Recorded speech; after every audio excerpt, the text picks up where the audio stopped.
Hi, everyone. Greetings. Thank you for joining us on Turning a Moment into a Movement. I am J Love, and I represent the Justice for Gerard Movement. And we come here every Fridays to talk about wrongful convictions, injustice, racism. I mean, all these things, all the injustices that affects us, our families, and our communities. And so thank you for joining us. Um, Gerard, if you don't know, is my son who was wrongfully convicted of a crime that he didn't do.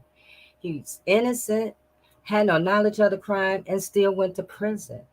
And as we notice with all the exonerations that we see all the time, that these wrongful convictions happens very more often than we discuss. Maybe about 10% of most of the people are in prison. 10% of those are wrongfully.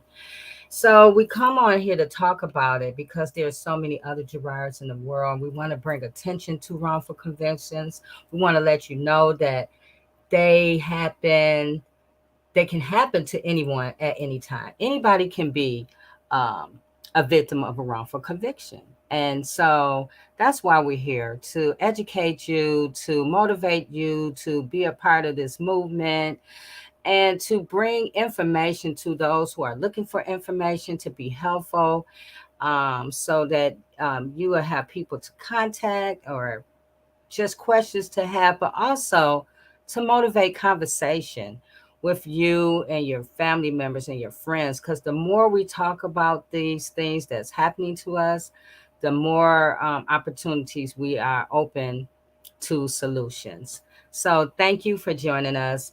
And I'm going to bring in the panel, and we have an awesome special guest today and an awesome subject. We're going to be talking about understanding your Miranda rights.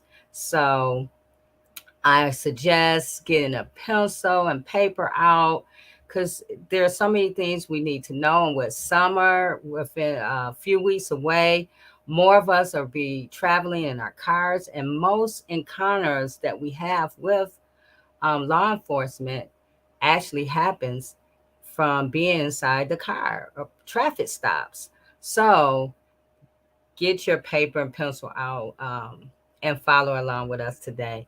And so next, I'm going to bring on the panel members. Reverend Tia, hello. Oh, you're Reverend Tia. You are muted. I am muted. You would think I would have this down by now. Oh my goodness. How's everybody on this hot, lovely day? I No. am so excited to be here this evening. And I'm coming to you from the choice zone where I help people make choices and get into their zone. And whatever your zone is, let's discover it. Also, a part of definitely this panel.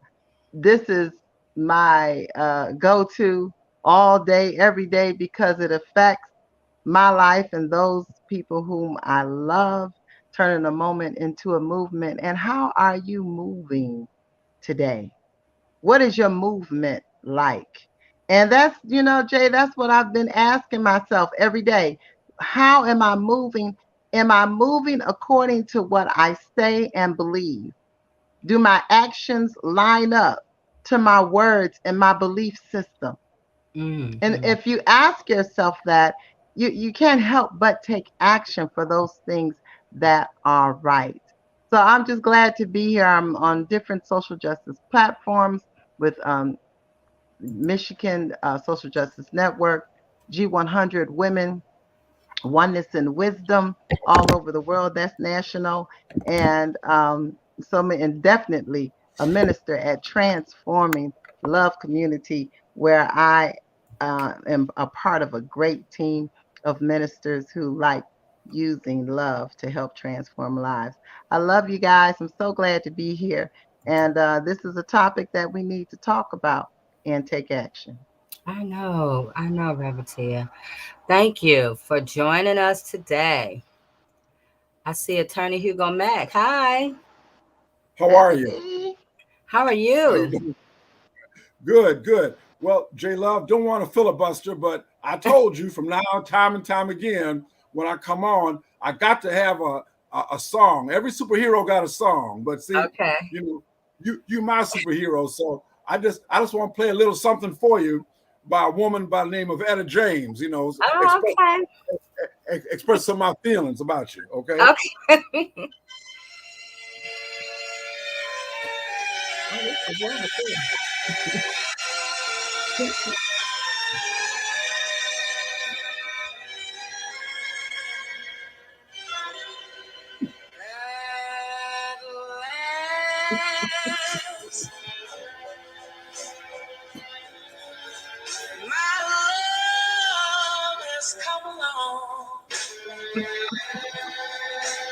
We love you, J Love. We love you.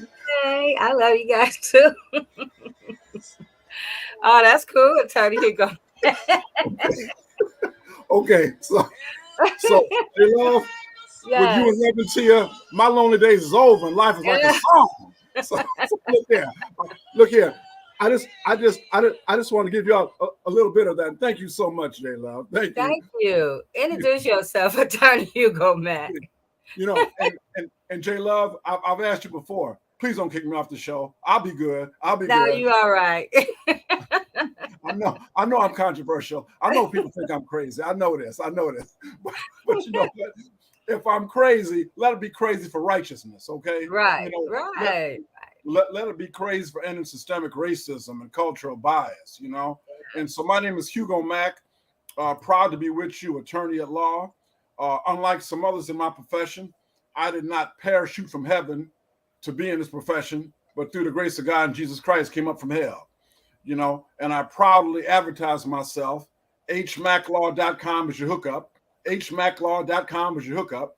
When you find yourself on Trouble Boulevard, park your car on Mac Street. hmaclaw.com is your hookup, you know. And I'm also proud to say, only attorney in Southeastern Michigan that have office hours from 9 p.m. to 3 a.m.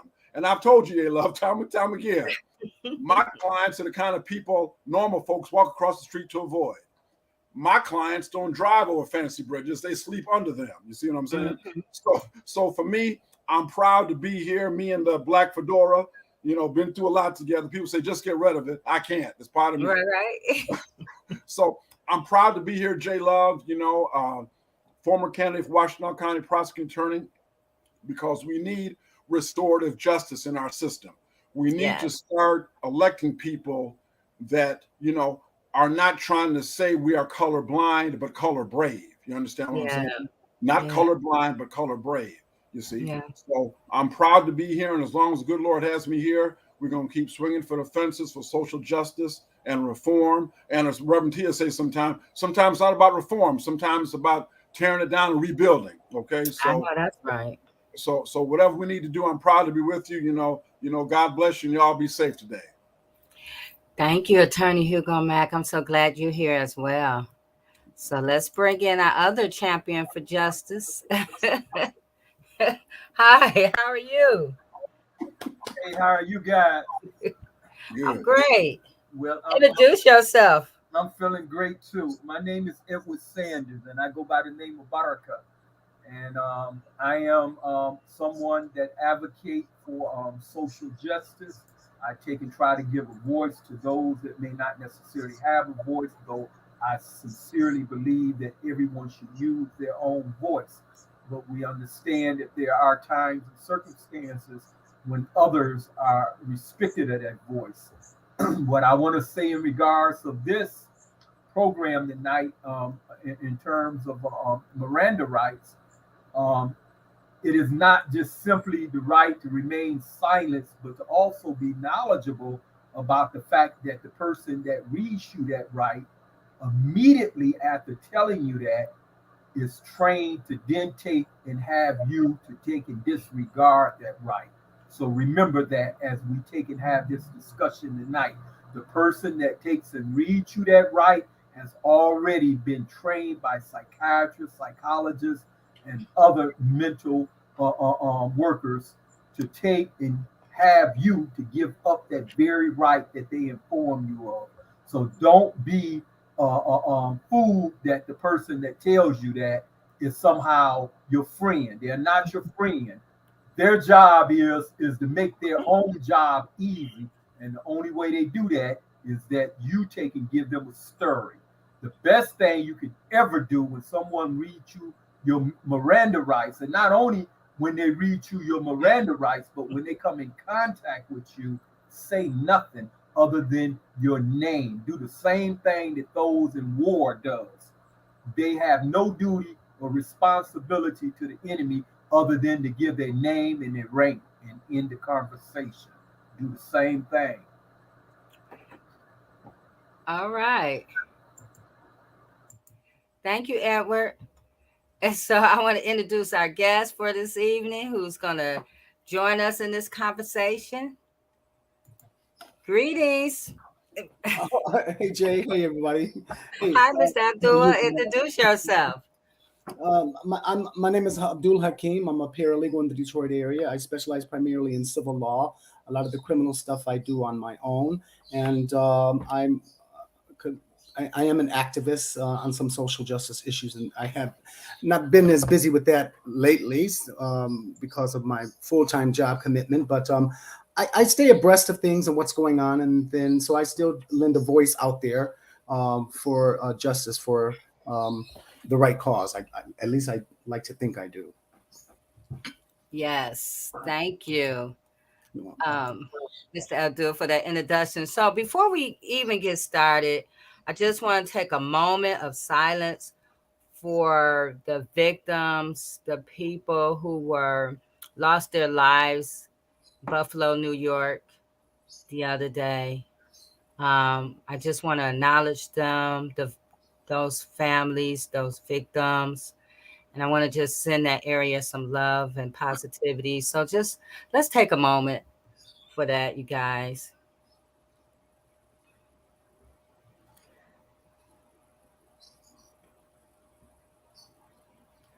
Okay, thank you. I just want to just touch on it just a little bit. It was just a terrible tragedy that happened there, and if you guys want to, you know, bounce in, talk about just a little bit about what happened. I really don't want to talk about the person too much and give him too much energy. Um, the shooter.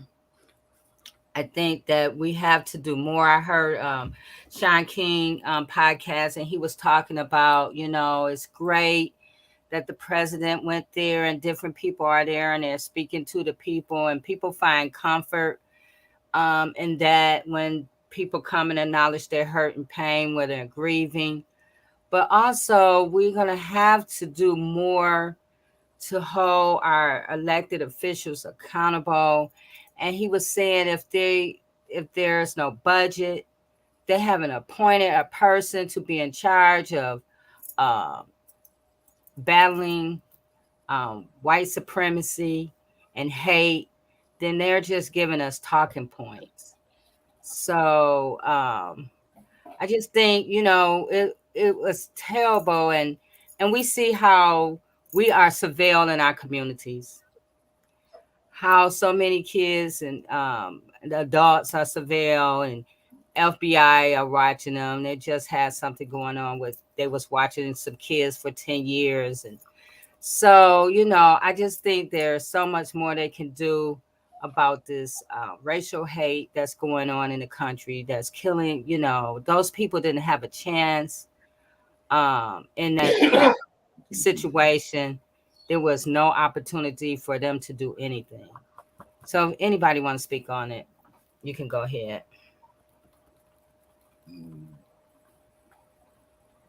Well, Oh, go ahead, oh, Attorney Mac. I'm sorry, sister. Go ahead. Go ahead. No, go ahead, Attorney Mac, because it hurts. That's what I was going to say. Yeah. And what I Is want that to the pain is so deep say. Hmm. Hmm. that's why it took us a moment, because to hear it over and over again, it hurts at a core where you can't even watch it. I can't even watch it, and we have all these excuses of why, and at some point you would think we would come to the rationalization that racism is a thing, has been a thing,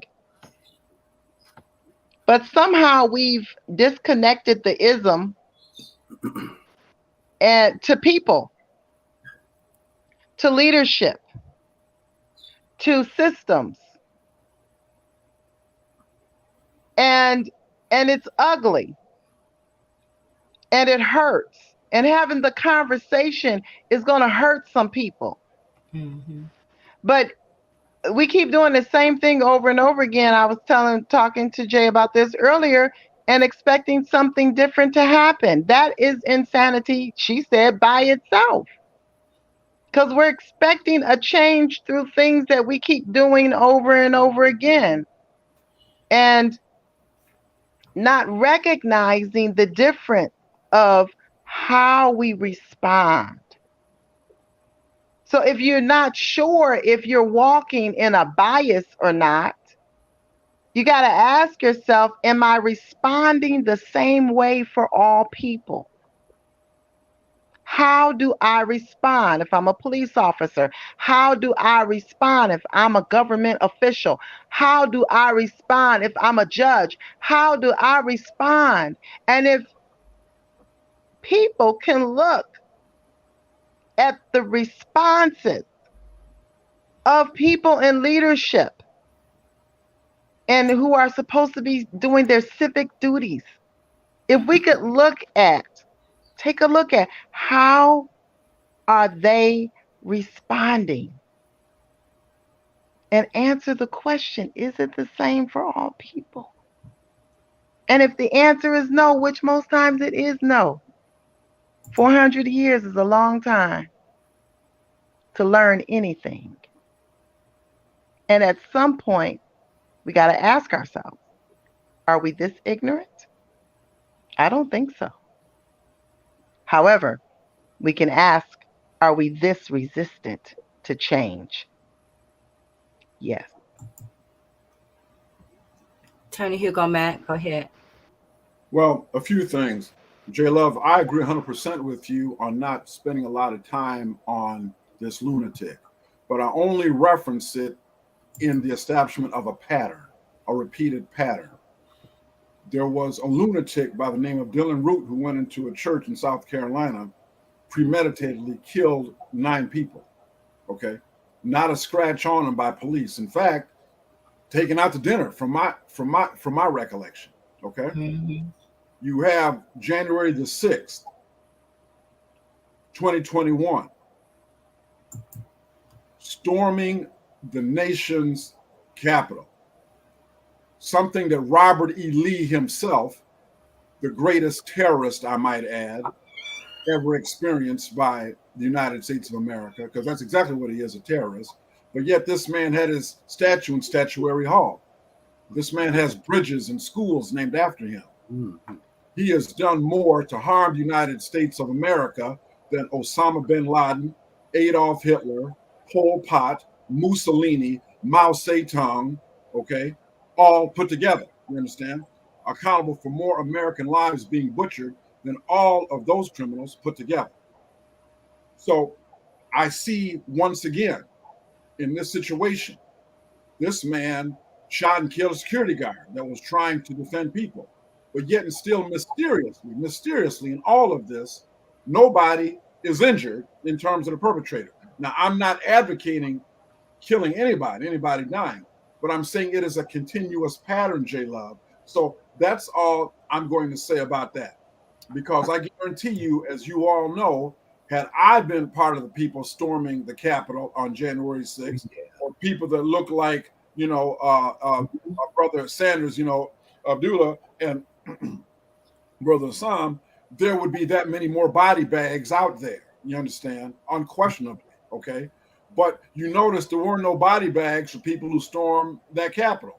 There might be some body bags for some police that were killed, okay, like that died, but it was no body bags, except for the lady that got shot. I apologize.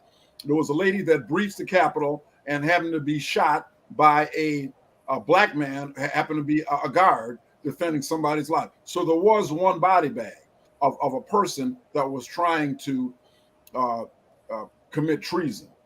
So what I'm saying to you is that pattern continues on and on. And I think it's going to continue on until people start to realize you have at least a third to a half of the people, the voting people in this country, who are fine with systemic racism.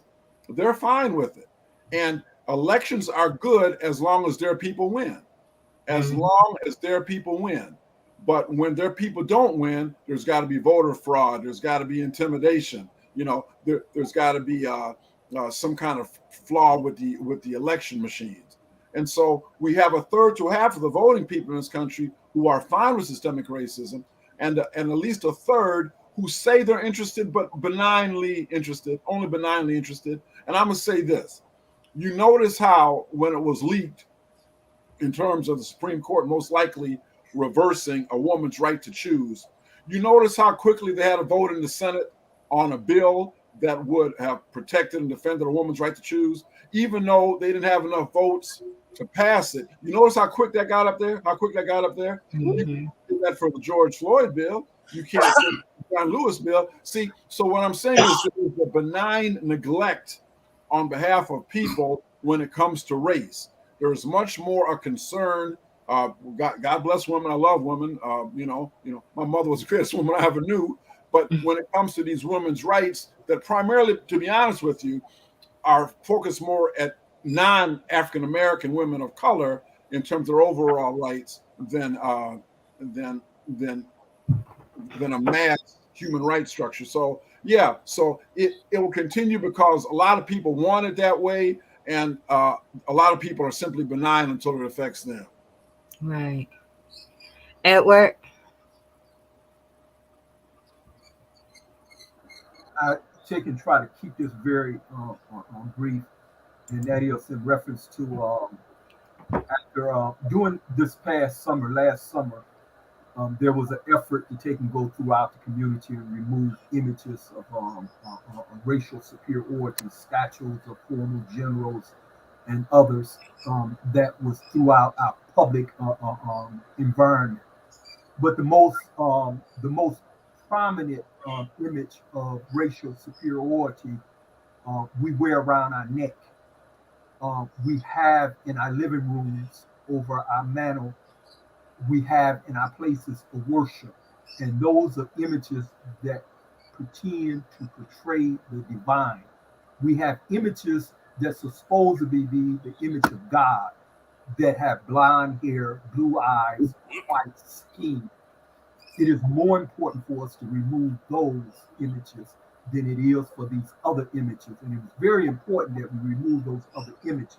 But there's no image more important for you to remove than an image that tells another person, this is God and this is you. This is you. Thank you. Abdul, we're going to close it out with you. A couple of things come to mind about what happened in Baltimore. Number one, the Supreme Court has said that hate speech is protected speech in this country. I don't agree with that. Number two, the disparity with which they negotiated his surrender, when you contrast that with the cold-blooded murder of the African-American Congolese brother in Grand Rapids, I can't accept that. Nobody should accept that. The same thing with Dylan Roof, as Brother Hugo Mack mentioned. It's interesting that the pattern is whenever there's a white terrorist who goes around gunning people down, they negotiate their surrender. The only thing I disagree with Brother Mack is this mongrel should have been dropped on the spot. He should have been killed on the spot, just like they did the brother in Grand Rapids. But he was no threat to the police. Mm-hmm. And we still haven't heard. It's 2 months, and they're telling us they want to complete their investigation. What that to me, I'm talking about in Grand Rapids, that to me, that tells me that they're trying to find a way not to charge that officer. Mm-hmm.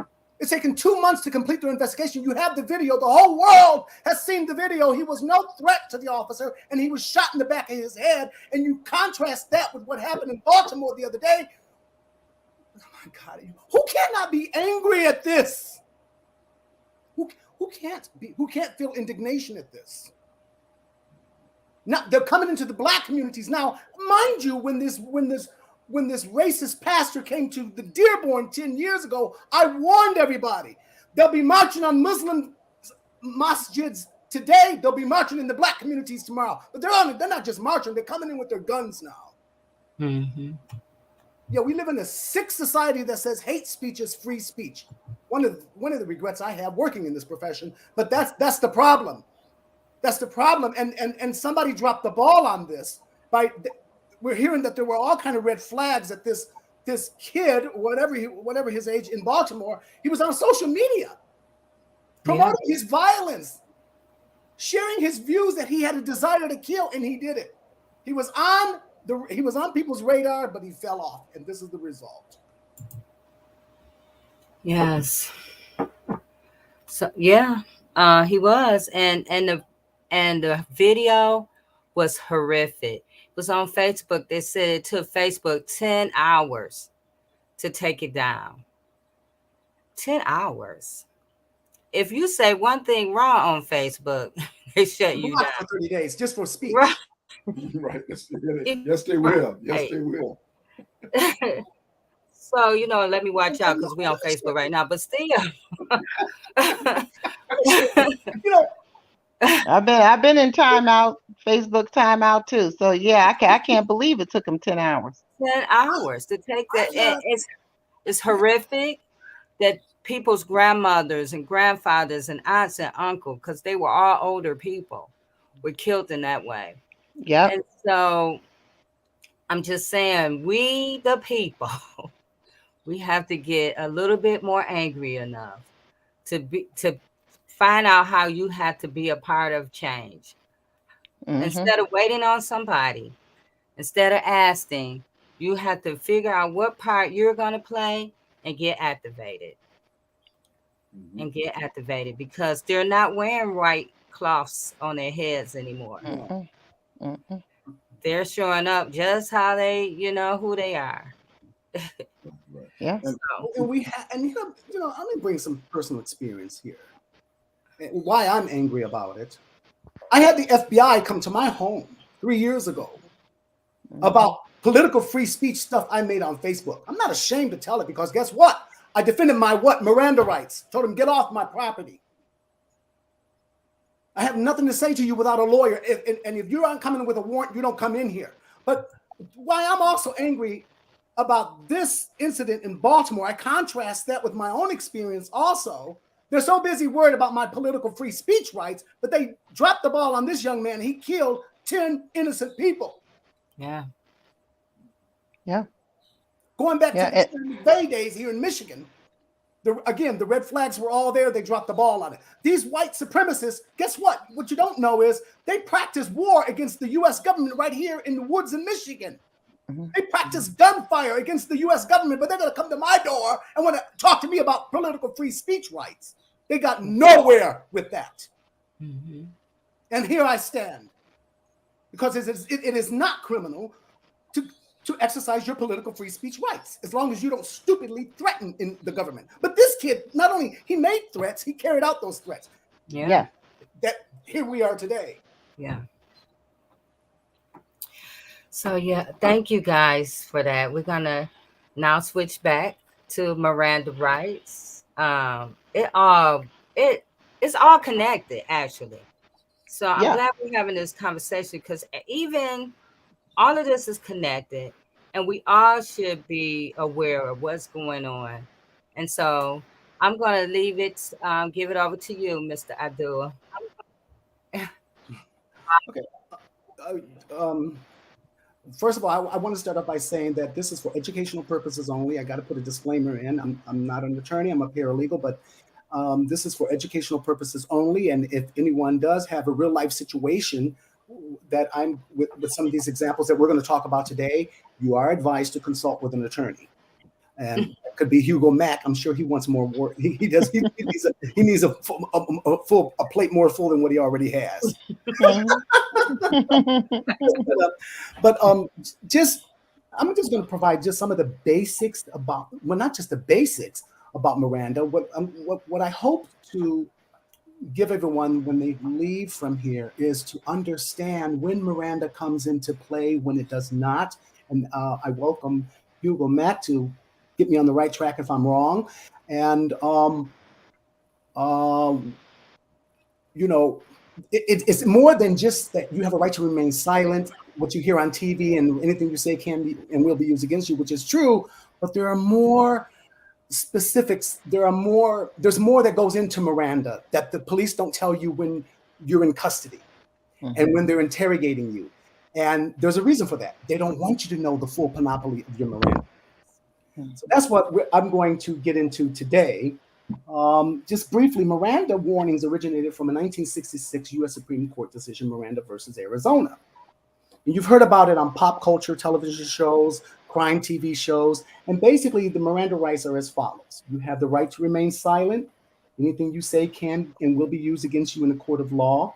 You have a right to consult with a lawyer. And if you can't afford one, one will be appointed for you. And I think that's, thankfully, I haven't had to have Miranda rights read to me, but I think that's basically all the police really tell a suspect, right? And then they present you a Miranda waiver form, which has more detailed rights, and they tell you, read these and sign these here. But what the additional Miranda rights are that you have a right to consult with a lawyer and have that lawyer present during the interrogation.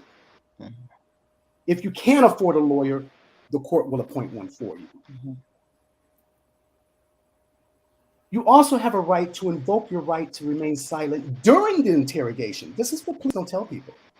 And if you do so, the interrogation must stop. Here's another catch.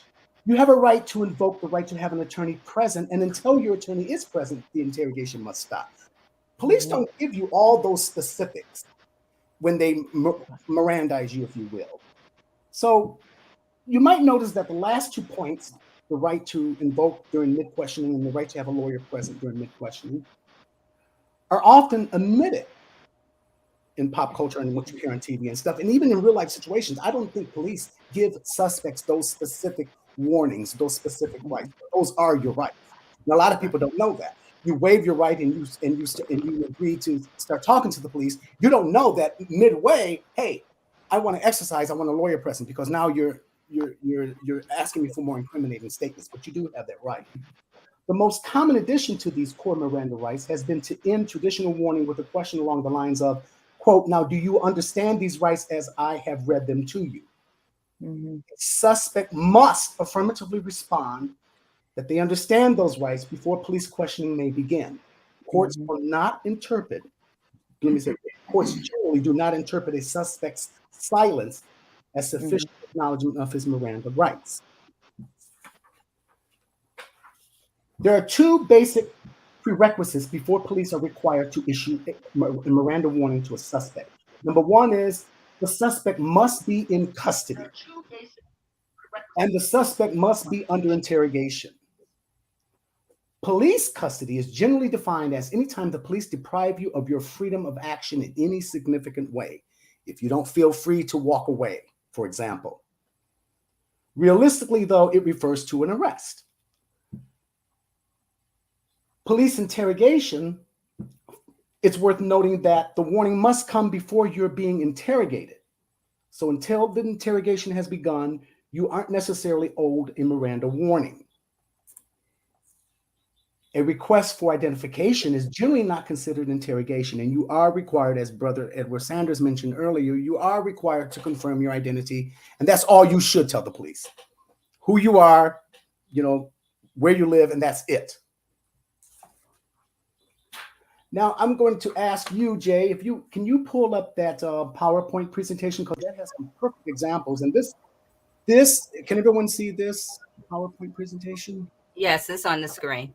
Okay. This PowerPoint presentation involves some real life examples from Michigan and the U.S. Supreme Court about when Miranda warnings come into play and when a person is in custody and when not. So if you all can just go along with me here. I just went over these. These are the basic Miranda rights. And as you can see, I'm on slide 6 here. It says, if the legal warning is not given prior to an in-custody interrogation, then all subsequent statements are precluded and not admissible at trial. The police must give you your Miranda rights when you're in custody and before they start interrogating you. What is custody? Custody is a legal definition. We all know what, we have this idea that police put the handcuffs on you, they take you to the station. Yeah, you're in custody. But there's more to it. The United States Supreme Court has unequivocally settled that the triggering mechanism for the requirement of Miranda warnings is custody and not focus of the investigation. Michigan follows this view as well. Interrogation means questioning. This questioning can be in the form of an officer asking the suspect direct questions. Hey, did you shoot that guy? Do you have drugs on you? Did you just, do you have drugs on you? More direct questions. Or it can be comments or actions by the officer that the officer should have known are likely to produce an incriminating reply. And again, there's some U.S. Supreme Court and Michigan Supreme Court decisions there. Courts have generally used the totality of the circumstances test to figure this out. For this test, the court will look at a number of factors and focus on the physical and psychological restraints on the person's freedom during the interview. Again, because you're getting into the voluntariness of a person's confession, where there are physical and psychological restraints that induce them to confess. Or did they voluntarily, intelligently, and knowingly confess? Courts may consider the following factors to determine whether an interrogation was custodial. For example, the example given here in this slide, who asked the questions? The police officer, the prison guard? Was the questioner in a position of authority? Was he or she carrying a gun? These are just examples. The identity of the questioner goes to the intimidation level of the interview. For example, a court may consider an armed police officer or a prison guard more compelling than a postal inspector who's interrogating you. And that's true. How many officers were present? More officers point to a more coercive environment. Who else was there? A court might find a situation less coercive if the suspect is surrounded by families or friends. And if you think about it, that makes sense. If you invite the police officer into your home and your family and friends are present there in the living room and you give a confession, were you in custody? No. And if the officer didn't read you your Miranda rights, you're not in custody. They look at the totality of the circumstances, the environment in which you gave your statement or confession. The other important key, who initiated the discussion? This is a good one because people do this a lot. A suspect walking up to an officer and asking questions suggests a non-custodial situation. Don't do that. Just don't do that. Even if you're walking up to a crime scene like Devontae Sanford did, and look what happened to him. He was a curious onlooker, and they targeted him. I advise people, don't go up to a crime scene and start asking the police questions, because their inclination is say, wait, why are you curious? You got something to do with this? You gotta use some common sense, be careful. Did the officer tell the suspect the interview was voluntary? If so, a court is more likely to consider the interview non-custodial. This is very important. This happens a lot in you can help me here. In non-custodial settings where police are asking you questions, would a reasonable person feel he's not free to leave? Right. That depends on this one of many factors. Did the officer tell you that, this interview is voluntary, you're free to leave? Most police won't do that because they don't want you to know that. But that is a key in terms of the voluntariness of anything you say to that police officer. Again, that's part of the totality of the circumstances. The court will look at that as among the other factors I'm sharing with you all here. Police won't tell you.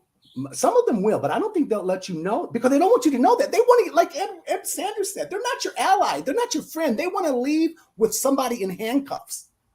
So if an officer is questioning you or interrogating you, I think, I tell people, you should, if you believe you're being interrogated as a suspect, ask the officer, am I free to leave? I don't feel comfortable talking to you. Am I free to leave? Put that officer, back him in a corner and have him tell you. And if he said, hopefully they'll tell you the truth that, yeah, you can leave, then you do that. Leave and don't say nothing. Don't talk. Don't make statements. Don't confess. And I would tell you something else. A lot of people have been convicted, even though they didn't confess, but they said just enough that got them in trouble at trial.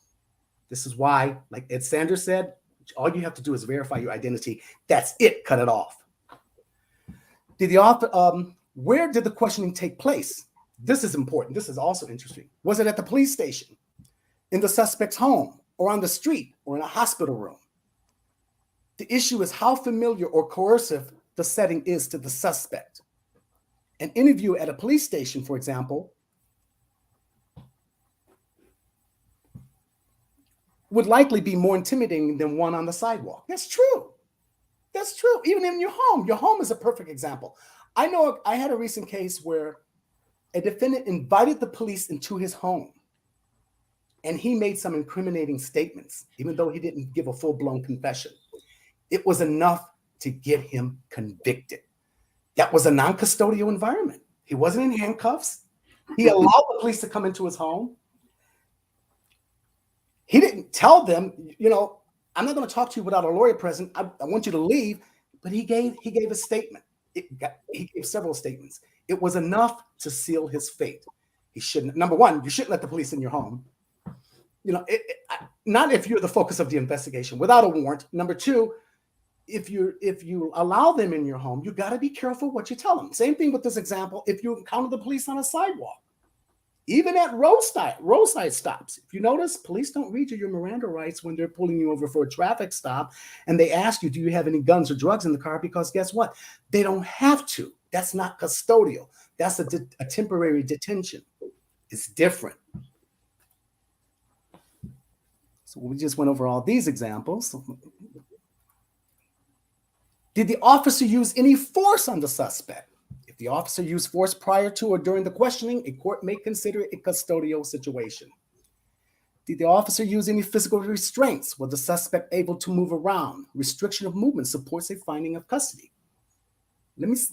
I like this example. Again, the police are in your home. They're in your living room. Even if you invited them in and they put handcuffs on you, are you in custody? I think so, yes, because your freedom of movement at that point is restricted, and they have to Mirandize you at that point. What time was it when the conversation took place? Was it in the middle of the night or during the day? An interview at an odd hour may point to custody. How long did the questioning last? That's a good one. Longer interviews lean toward finding of custody. What was the style of the interview? Were the questions accusatory or routine? And interviewing accusing the suspect of certain acts in a threatening manner may indicate custodial interrogation. Was the suspect free to leave at the end of the conversation? A yes answer tends to suggest that the suspect wasn't in custody. That can happen a lot at police stations too. The police call you up and they tell you, we want to interview you. Can you come on in? You're not in custody. You go into the lobby to talk to the police officer. You're not in custody. He or she doesn't have to Mirandize you before you give an incriminating statement. You got to be careful with going to the police station and giving statements, because if you give them a confession or a statement at that point, and then you try to challenge it in court, they're going to say, sorry, Charlie, you were not in custody, and you gave the officer a statement. They invited you to go to the station. They didn't arrest you and take you in. You got to be careful. I like these examples. A police officer contacts Matt about a burglary, and Matt agrees to meet the officer at the police station to talk about it. The example I just gave. The officer doesn't initially give a Miranda warning, instead telling Matt he isn't under arrest. And that was true. The officer says he thinks Matt is involved in the burglary and tells him the police have found Matt's fingerprints at the scene, even though they really haven't. 5 minutes into the interview, Matt confesses. The officer then gives a Miranda warning, and Matt confesses again. An hour after he entered the station, Matt leaves. Now, he confessed and he left the station. The interview was not custodial because Matt voluntarily went to the police station. The officer told him he wasn't under arrest, and he left at the end. That's a U.S. Supreme Court decision, Oregon versus Mathiasen. Police officer, here's another good example. Police officers who are investigating reports of child pornography appear at Bess's job and tell her to stop working. Now, they go to her job.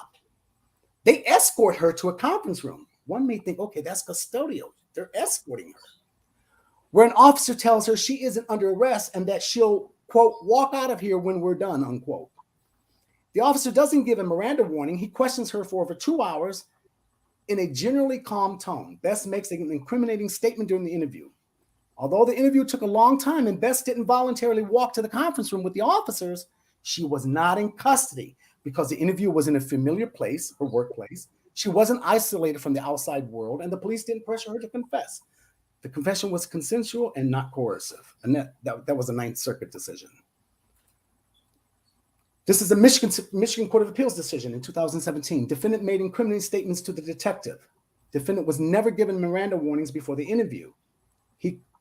He consented to the detective's request for an interview, and she entered the detective's fully marked vehicle. I'm sorry, this is a she. This is a good example, which was located in the defendant's driveway. She agreed to go into the police car and talk to the officers. She entered the back seat of the patrol vehicle. The doors were locked and could only be opened from the outside. The detective sat in the front seat. Now, one would think, okay, that's custodial if she couldn't open the door, right? No, because she agreed to go into the police car. The court held from the totality of the circumstances, she was not in custody at the time she made the challenge statements.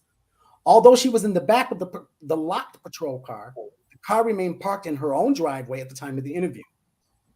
It is not as if defendant was left in the car with no way to get out, even if she had at any time indicated a desire to exit the car. She didn't do that.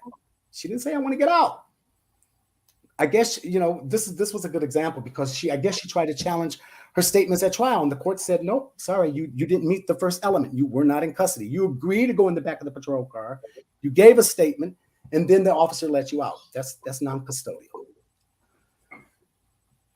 Police do not need to obtain a waiver before interrogating a suspect, but rather only to inform the suspect of his rights under Miranda, and may begin questioning once the suspect acknowledges his rights. This is a Bergwies versus Thompson U.S. Supreme Court decision. Second, a suspect waives his right under Miranda once he voluntarily answers questions, knowing he does not need to do so. Third, a suspect must unambiguously invoke his right to remain silent if he wishes to invoke his right to cut off questioning. He cannot do so through ambiguous conduct or by merely remaining silent. I remember this case, and this is very important because some suspects will. I'll give you an example what this means here when it says that you must unambiguously assert your right. You cannot ask the officer, do you think I need a lawyer? And then go into court and say, but I exercise my right to remain silent. I asked the officer if I should have a lawyer present. He didn't respond. Your confession will not be thrown out under those circumstances. You did not affirmatively assert your right to remain silent. What you should tell the police officer is, I have nothing to say to you without a lawyer present. Cease questioning. I'm not going to make any statements.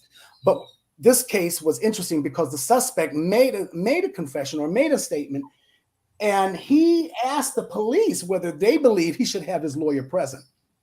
In court, he tried to challenge his statements and say that I asserted my right to counsel. But the court said, no, you did not make an affirmative assertion of your right to counsel. It was ambiguous. So that's very important. You must assert your right. You must affirmatively assert your right to counsel. And you cannot be ambiguous about it. Or here's another example. You can't tell the police, well, I think I should have a lawyer here. And then believe that you asserted your right to counsel. That's not an affirmative assertion of your right to counsel. You have to be affirmative. You can't leave any room for ambiguity because the police can continue questioning you at that point. They know what you have to say. They know how much leeway they have to continue interrogating you. And these are the reasons why many times the police won't answer those questions because they don't want you to know that you have the right to have your lawyer present. Even though they read you those rights, they just they shoot them off to you and have you sign that form. And like Ed said, they just want you to confess. Having expressed his desire to deal with the police only through counsel, the subject is not subject to further interrogation. I have a question. Yes. Mr. Abdul, Yes. Before you go on. So once you insert your right to have counsel, I want to have a lawyer or maybe an attorney who can answer this.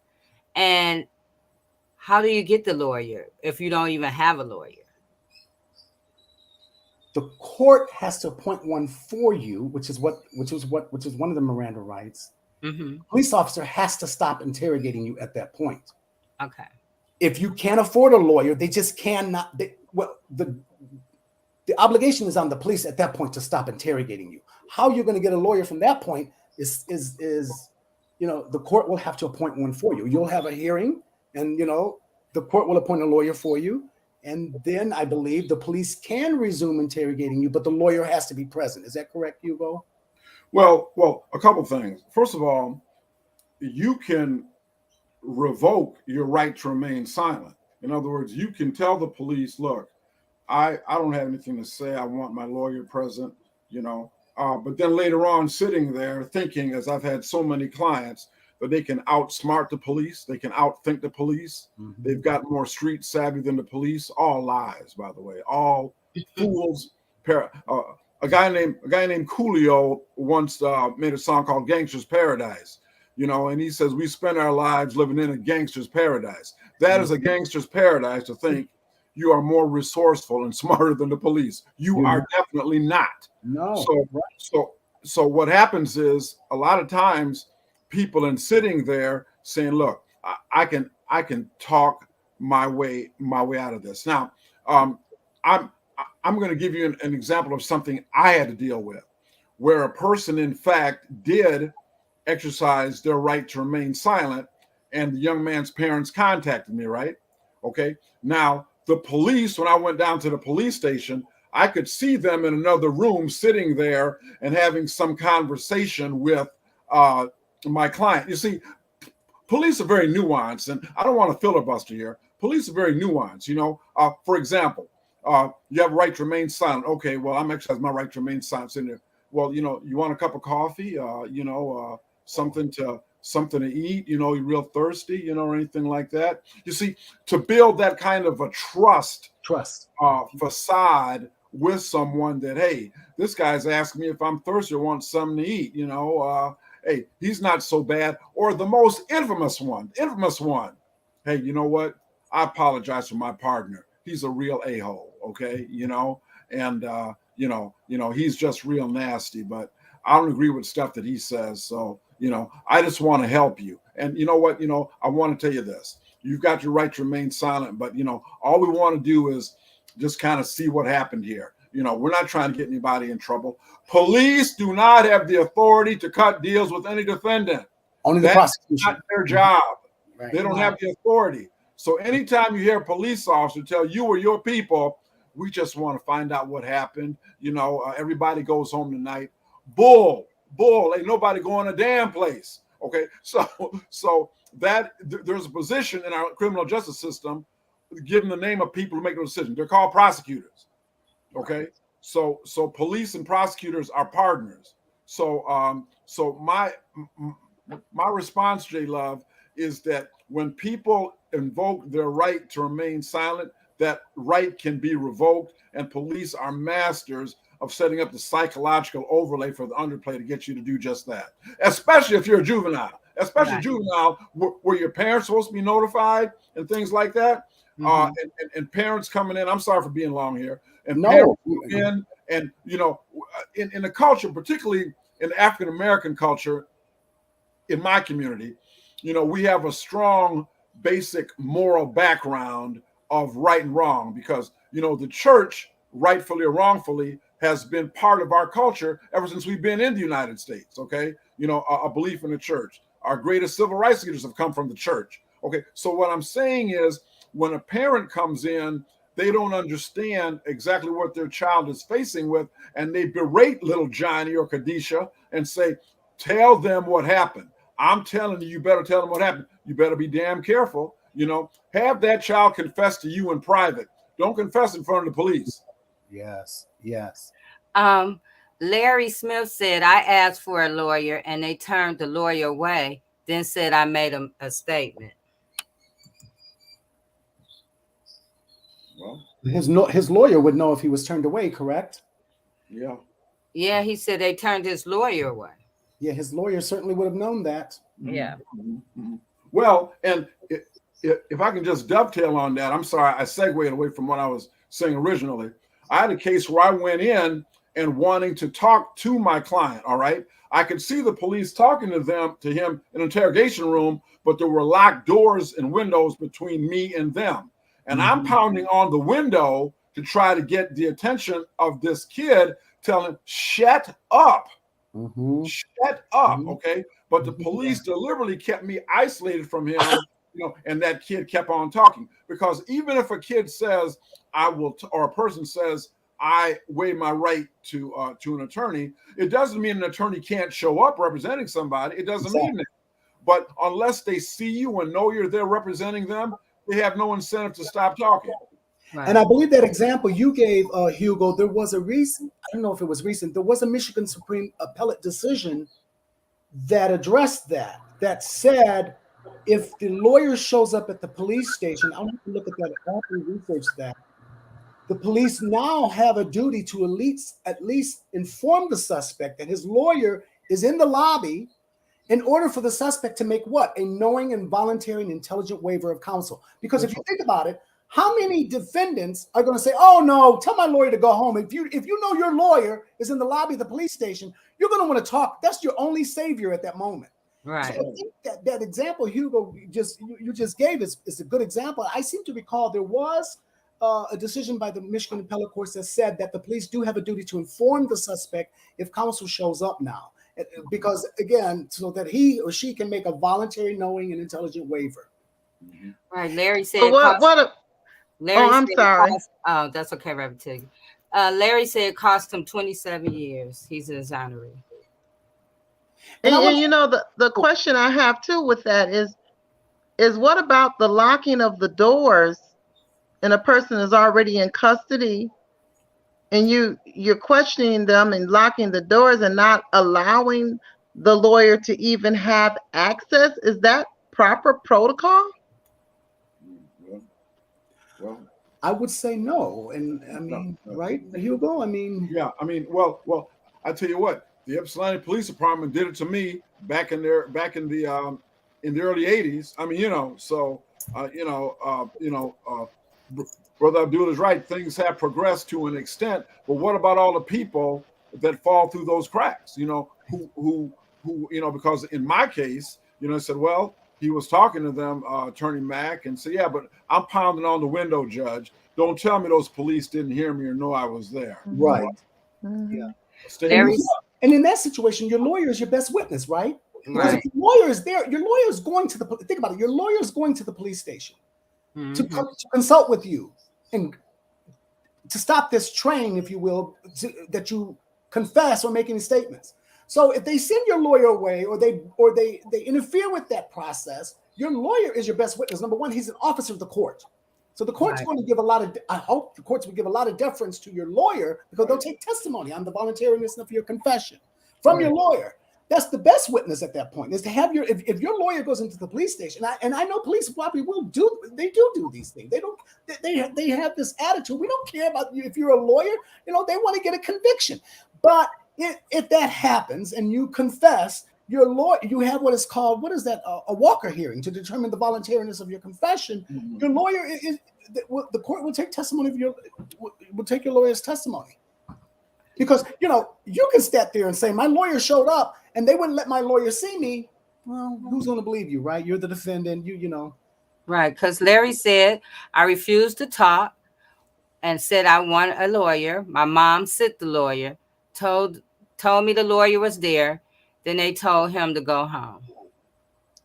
Yeah, this was probably before that change of law because this Yeah. happened to Larry some 20-something years ago. But Yeah. I seem to have a distinct recollection. There was a recent appellate decision that said if the defendant's attorney shows up at the police station and lets the police know he wants to consult with his client, the police have a duty to let that client know before he or she makes a statement or a confession. Yeah. Because what you have to do is you have to voluntarily waive your right to a lawyer, just like you can waive your Miranda rights. And theoretically, it makes sense. How many suspects do you know is going to say, no, I don't want to talk to my lawyer if he's in the lobby of the police station? You want that lawyer to break the door down and come in there and save you. Right.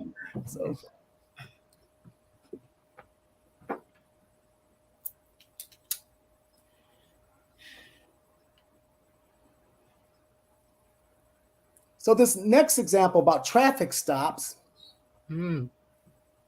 and this is true, Miranda warnings are not required when a person is questioned during a routine traffic stop or Terry stop. And the Terry stop is where police can stop you and temporarily detain you on less than probable cause as long as they have an articulable suspicion that you committed or are about to commit a crime. That's very broad. A temporary detention incident to a traffic stop or general on the scene investigation normally does not trigger Miranda protections. And again, police, I got pulled over by Ferndale police on May 4th, and I'll share this experience. And the first thing they asked me, are there any weapons in the car?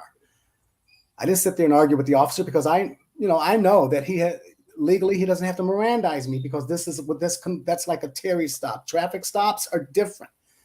You're not in custody. You're in your car. You're not in custody. And the police can ask you, do you have any drugs or guns in there? They can even ask you if you have a body in the trunk. And if you do, you're going to be charged with murder, right? Because they don't have to Mirandize you before they ask you, is there a body in the trunk of the car? It's a temporary detention. It's not custodial. A motorist detained pursuant to a traffic stop is entitled to Miranda protections only if they're restrained to a degree associated with a formal arrest. In other words, beyond the purpose of the traffic stop. That's when Miranda comes into play. So when a Terry stop happens, Mm-hmm. That's reasonable. Could you explain the difference between reasonable suspicion and probable cause?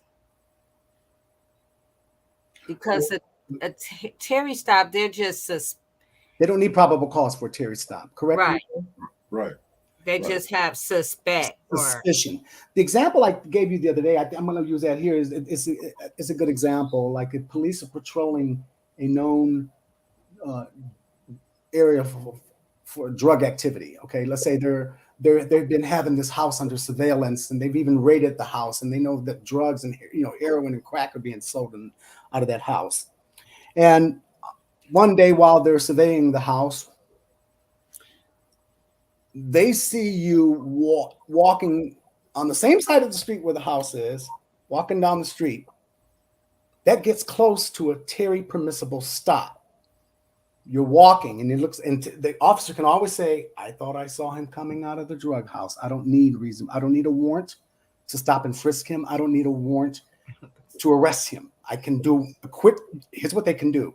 They can temporarily detain you, ask you for identification, ask you where you're going, where you're coming from, and pat you down and let you go. Hopefully you don't have any drugs on you. If you do, you're going, you see what's getting ready to happen.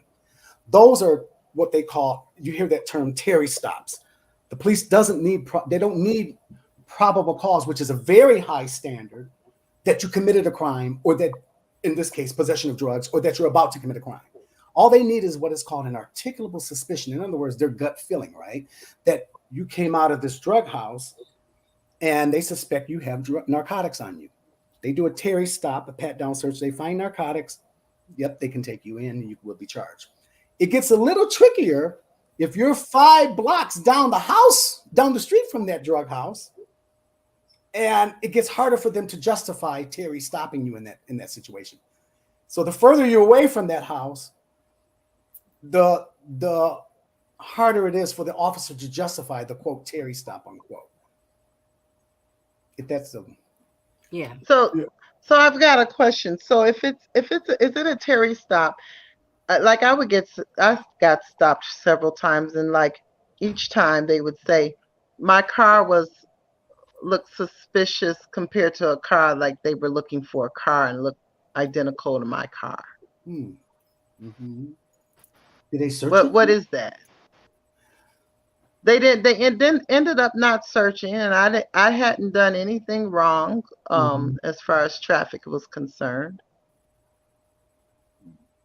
And once they finished running my check, running everything, they just told me, well, your car looked suspicious, similar to what they were looking for. So I think they just lied. Is what they lied. You very likely were profiled, because if a reasonable officer, this is what the courts look at, the standard of a reasonable officer in that situation, what he or she should have done.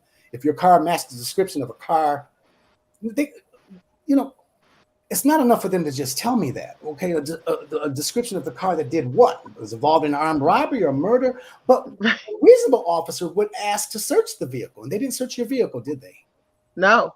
Yeah. They did not search the vehicle. And you know what? Thinking back, it's been a couple years now. I used to get so afraid when I would get pulled over. Oh, understandable. And I mean, my heart rate would increase and start sweating. And even if I, whether I wouldn't be, I wouldn't have done anything, but I would still be very much afraid.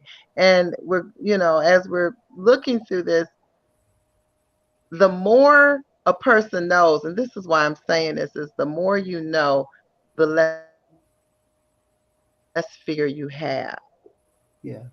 The more you know, then the less fear you have. Because had I known what I know today, they would avoid my car at all costs. Yeah, and so seeing you that you said that, that reminds me of something that happened to me in Dearborn. I was inside a store. Next thing I know, police were behind me with guns drawn, and they told me to step back. I stepped back, and they started patting me down immediately. And so I'm like, what is going on? Because I just got here. And so they took my purse. They walked me outside of the store. And then they started saying, you can make this easy on yourself or you can make it hard on yourself. That was so. I'm like, what are you talking about? So there's like, this lady is coming. And if she says you, then you're going to jail. So you need to confess. And so a gentleman who was inside the store that saw everything, he came out and he was telling them, hey, you're not supposed to pat her down, blah, blah, blah. And they was like, yes, we can pat her down. And so they asked me they took my car keys. And so they were trying to figure out which car was mine and trying to open it up. So meanwhile, they're also waiting for some lady to pull up. I'm still confused. I'm like, what is going on? Still trying to find out what is going on. And so um, the lady pulls up, a white lady in the police car, and she shook her head no, Thank God. and they left.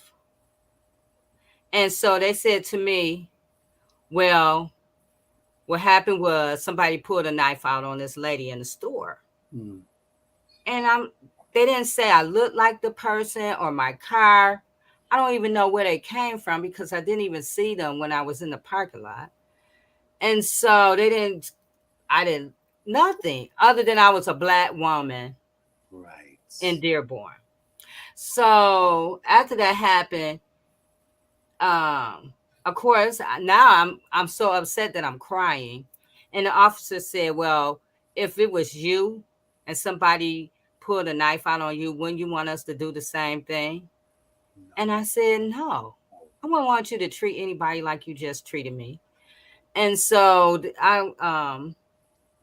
they gave me their supervisor information and everything. This was years back.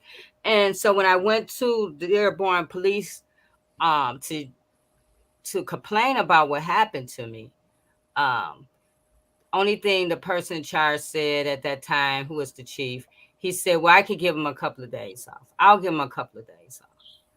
That was it.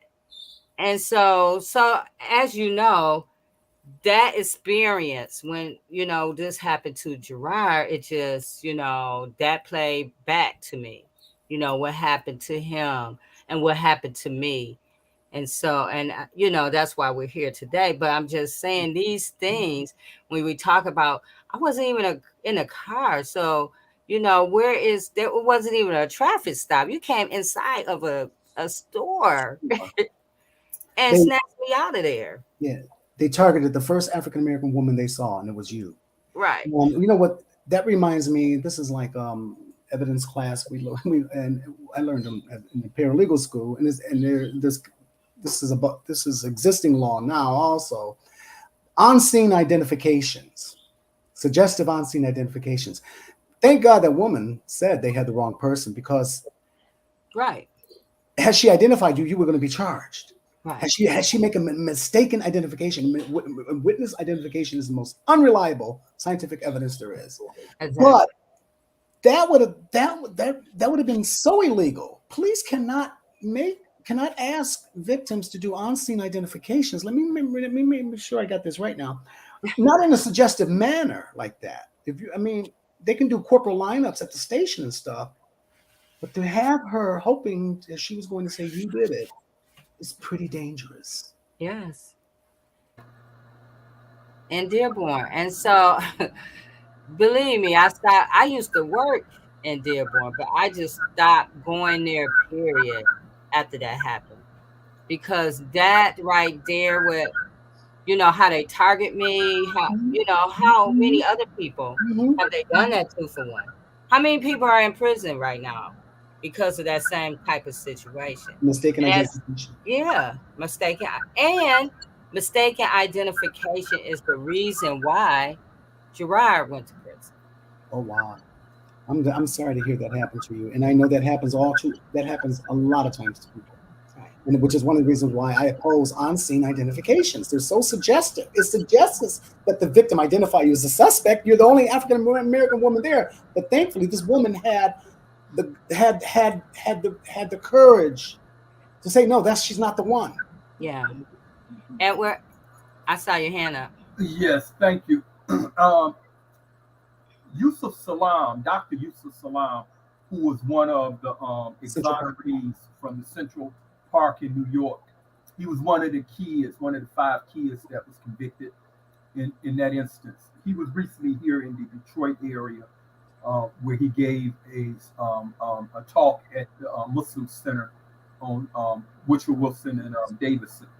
And he acknowledged that his mother had came down while they had him and the other kids in different rooms interrogating them. And he said one of the things that his mother had told him that he took her advice, and that was she noted to him that whatever they are trying to do, they need your participation. Okay, she was uncertain of whatever they were trying to do, but she was certain that what they needed was those kids' participation. And so inevitably she was explaining to him, don't. And that's what I would say to anyone that come in contact with law enforcement officers. It ain't their job to exonerate you. It's not their job to exonerate you. Their job is to take, when there is a complaint about a crime having been committed, is to investigate that crime and to take and try to bring about a resolution of it in terms of presenting a complaint to a prosecuting authority, a charging authority, which are prosecutors. And they try to do that within the least amount of time that they can do it and with the least amount of trouble. If you are making their job easy, they really don't care whether or not you are the person. There are far and few officers in between that have that regards. If you don't believe it, all you have to do is look at the prison population. We have a culture that has taught us to the extreme about not telling on others, but we forgot to take and use that principle about ourselves. Don't tell on yourself. You done learned how not to tell on others, but you haven't learned how not to tell on your own self. That's so true. 10% of those that are in prison are likely innocent. My estimate is much larger than that. Anywhere from 92 to 97% of any prison population, whether you're talking about state or federal, are there as a result of guilty pleas. My position is that the larger number is in the guilty pleas. And many people plead guilty. People plead guilty. Even people who are guilty plead guilty to crimes that they didn't commit. It's part of the bargaining. This is why I seriously believe that prosecutors shouldn't have the authority to both charge you with offense and then sit down and negotiate the reduction for those offenses. I feel and believe that there should be someone else in the judicial process that should look at the original charges that the prosecutors bring. So when they offer a plea, they assess whether or not these are actually the proper charges first before they entertain a plea. Because a plea, when the state government is taking, or the federal government, when the government is using its resources and its authority to negotiate with you, it should be a level one. It should be an even one. And Mm, there's nothing in the process to bring about any leveling of the negotiation. You can't get that from attorney that is underpaid and overworked and undertrained. You don't get that from that type of representation. We are bragging that we have the greatest judicial system in the world. That and that the cornerstone or the marquee of that is our jury system. But our jury system is hardly ever used. And right. even when it's used, the population that is the majority in terms of being convicted, the members of their own peers are excluded from the jury process. There are very few black people that constitute juries, but the majority of the people in this country that are convicted and sentenced are black. But the Constitution say that you have a right to members of your own peer. But somehow Hmm. they learn how to use, uh, uh, uh, uh, um, you know, words and different definitions to expand the idea of a peer group. Right. They're not your peers when you get ready to go apply for a job. They're not your peers in the classroom. They're not your peers in any other circumstances other than in the courtroom. The person that is representative for God with blonde hair and blue eyes and white skin, they come off the cross and they now no longer look like God, they look like you. They're your peers now in the courtroom. Okay, so I speak very loud about this because we are too we are too complacent with this type of behavior. It's like imagine yourself living in post Hitler Germany, and you're a Jewish person, and this same reality exists in Germany. We would rebuke Germany for this. We would say that is so horrific. You haven't went a step away from Hitler's Germany. But here we are. Post-slavery, we have more people behind bars today than there were black people on plantations, and we don't make the same comparison. We do not make the same comparisons. In fact, we take a vow that the same political parties that participate in this, that make it possible that somehow we are born in this and we are dying this.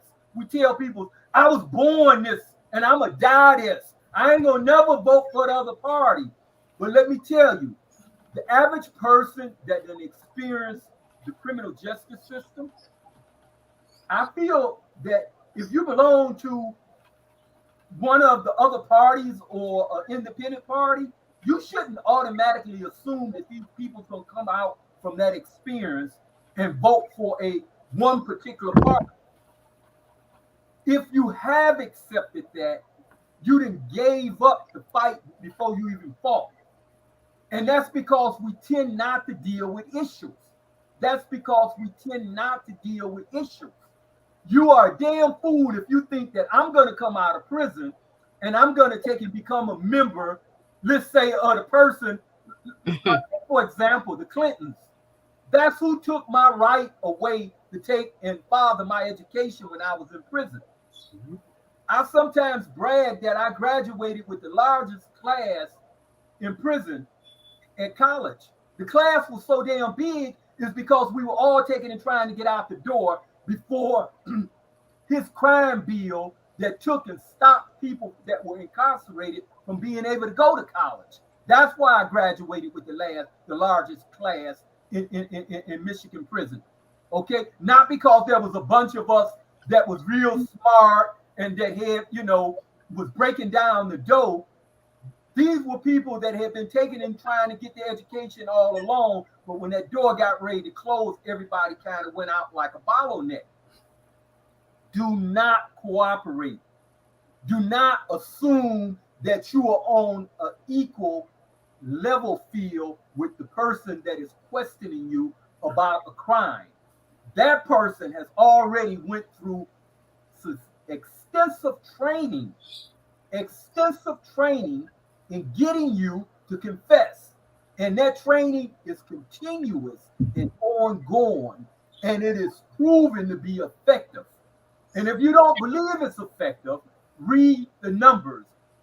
Look at the numbers of people who are in prison. Look at the numbers of people who are arrested and are never released until there's been a conviction and a sentence and an imprisonment.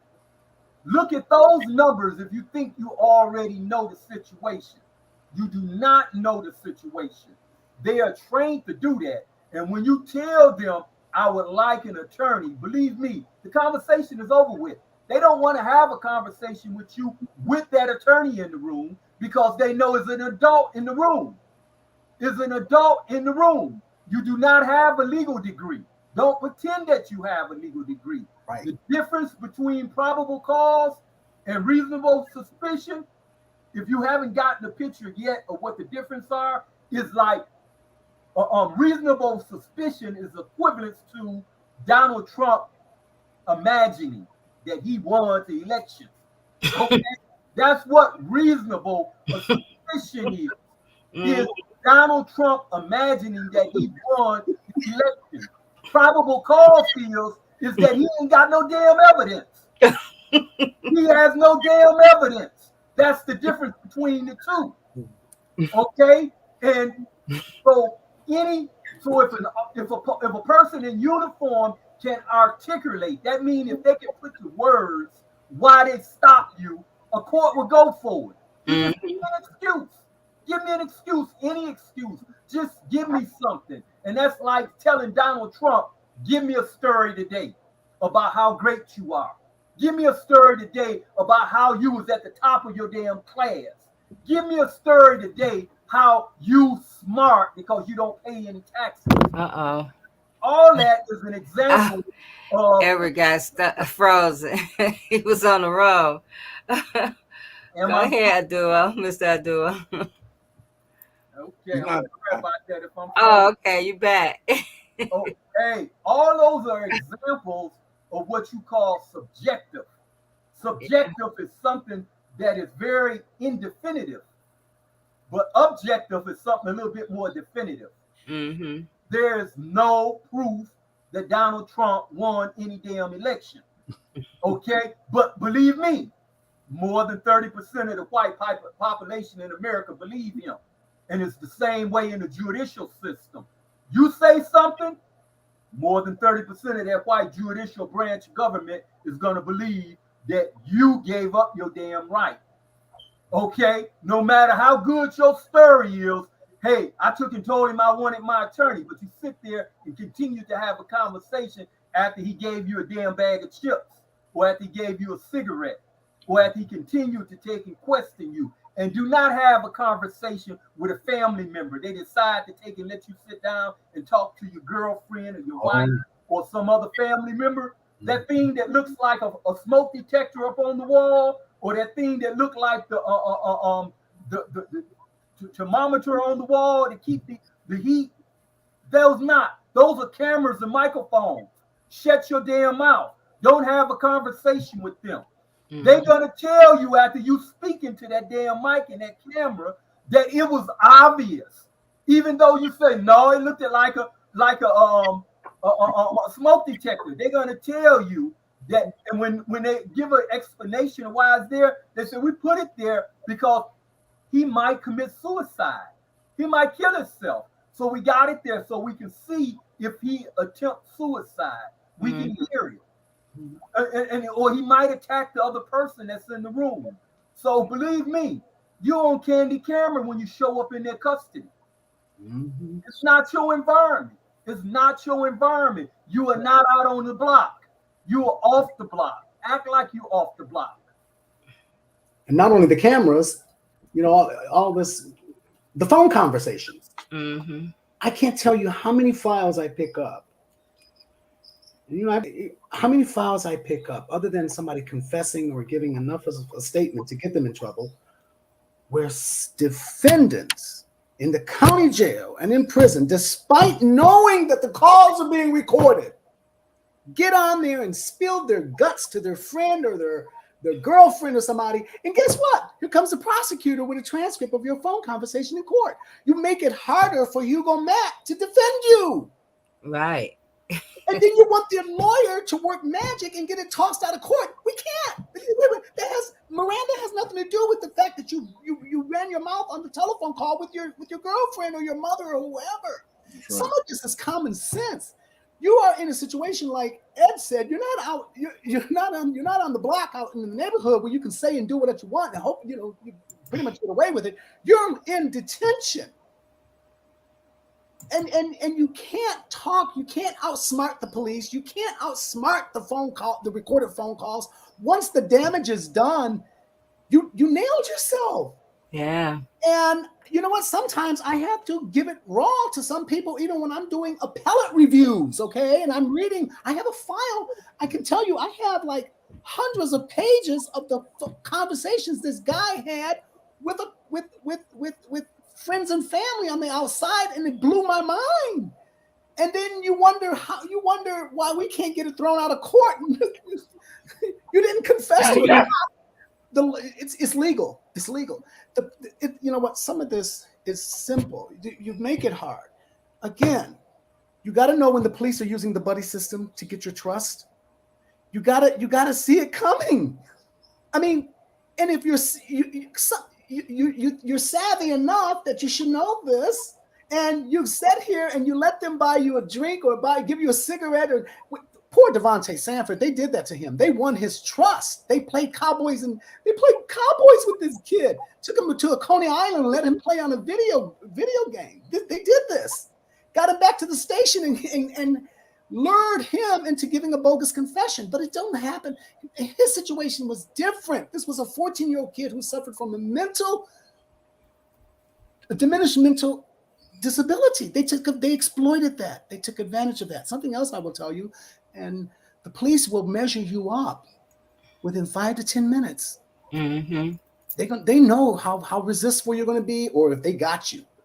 They're trained. They're psychologically trained in this. They'll do what they can to break your will without beating a confession out of you and keeping you under a light for 24 or 48 hours and starving you to death. They don't have to do that as much anymore. It still happens. But you got to be savvy enough. Your senses have to be real sharp. When they come at you, the simple rule is, I have nothing to say to you without a lawyer present. I'm not going to talk to you. Don't equivocate. Don't ask them to do you a favor and can you get me a lawyer? Or, can you wait until my lawyer come in? No, I have nothing. And you know what? They beat me to death. Okay, but I'm not going to make it easy for you to send me to prison. I'm not doing this. I didn't do that. Don't even say you didn't do the crime. I'm telling you. Don't even deny it. Here's a good example. I had a murder case, and the defendant, he agreed to talk to the police. He didn't confess. But he invoked midway in the interrogation. It's called selective invocation.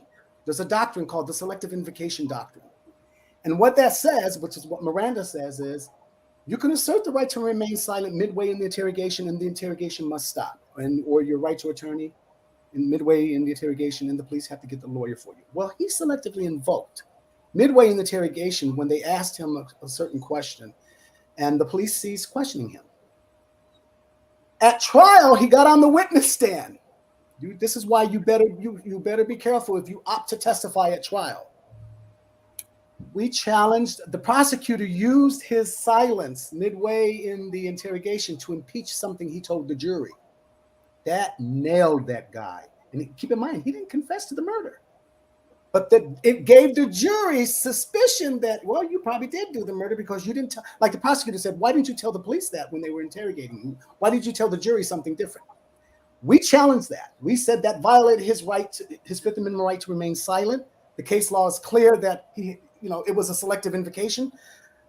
The courts, we went all the way to the Sixth Circuit, and each court denied relief and said that's not the way the prosecutor used it. They didn't use it as substantive evidence of his silence. Instead, they used it to impeach him because he did tell the jury something differently. He invoked, but at trial he was ready to tell everything he knew. The result of that, the solution to that is, if you're going to give the police any statement, you better be careful if you're going to testify at trial, because If you selectively invoke, it can be used to impeach you. And a lot of guys, they want to testify.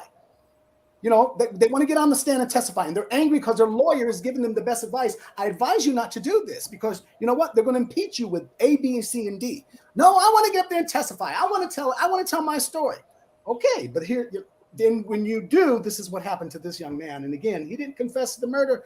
He said just enough, and he selectively invoked at a critical point during the interrogation that the jury was satisfied that, yeah, he did it, and they convicted him.